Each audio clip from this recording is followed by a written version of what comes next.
she told me that I should take care of my sisters. And then she told me she loved me. Patty loses consciousness.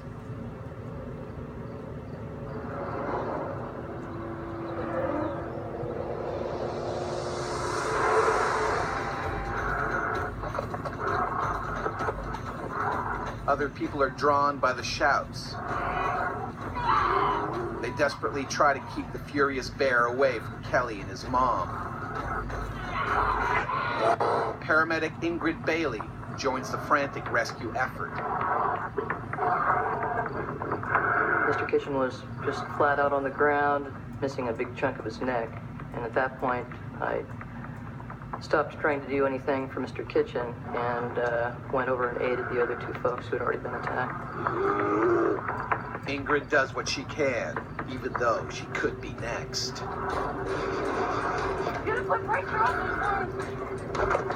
The bear is only a few feet away. It could strike at any moment.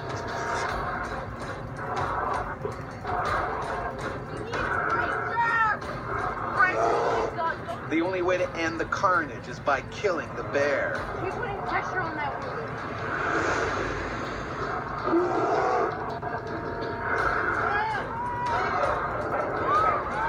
But this vicious predator is not done yet with its bloody rampage. It has the taste for human flesh and wants more.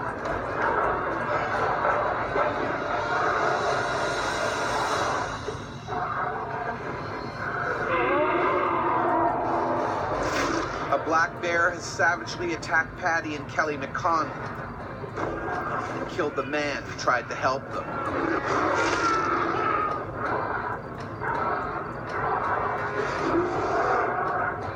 Now the bloodthirsty bear is on the rampage and heading towards the hot springs.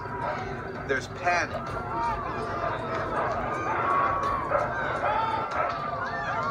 But running bodies trigger the bear's killer instinct. The attraction of moving prey overrides the feeding. They'll feed later. The massacre won't end until someone kills the crazed beast.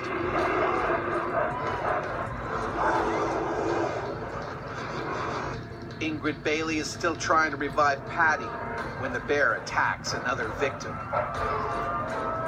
He caught up with a group of college students, and the last student in line slipped on the boardwalk, which was a little damp from the light rain, and the bear caught up with that person and mauled him as well.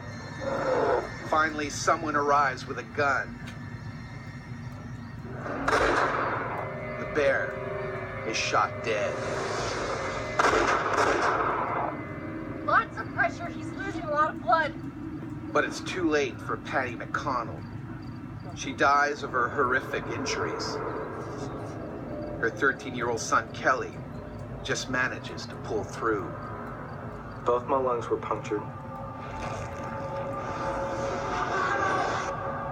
They said there was over 100 centimeters of stitches. I had suffered a few broken ribs. 3 of my vertebrae were broken. An attack like this is very rare. 2 people are dead and 2 seriously injured. But incredibly, Kelly doesn't hate the animal that took his mother's life. I feel like the bear, they didn't try to do anything that wasn't normal for it to do.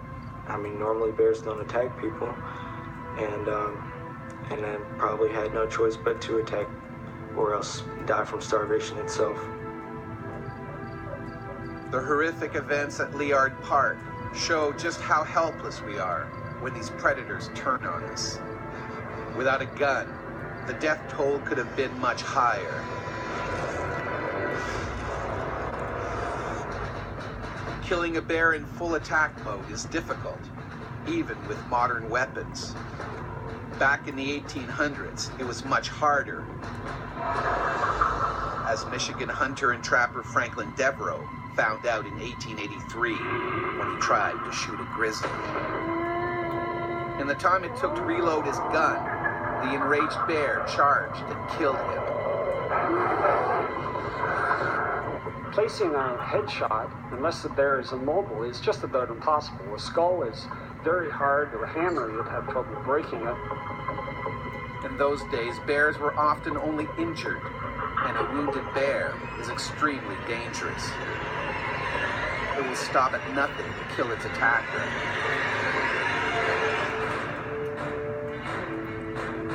The invention of the repeating rifle finally gave man the upper hand. When we went from single-shot muskets to lever-action repeating rifles, that was a huge blow to grizzly bears. And it was both a combination of firepower, how fast you could shoot, and also the power of the weapon. Hunting bears became a popular sport. They were killed in the thousands. Grizzly bear numbers plummeted. Today, they are protected by law. But as more hunters and hikers venture into the last remaining wilderness, violent encounters still happen. And when an angry bear attacks, even a modern weapon may not save you.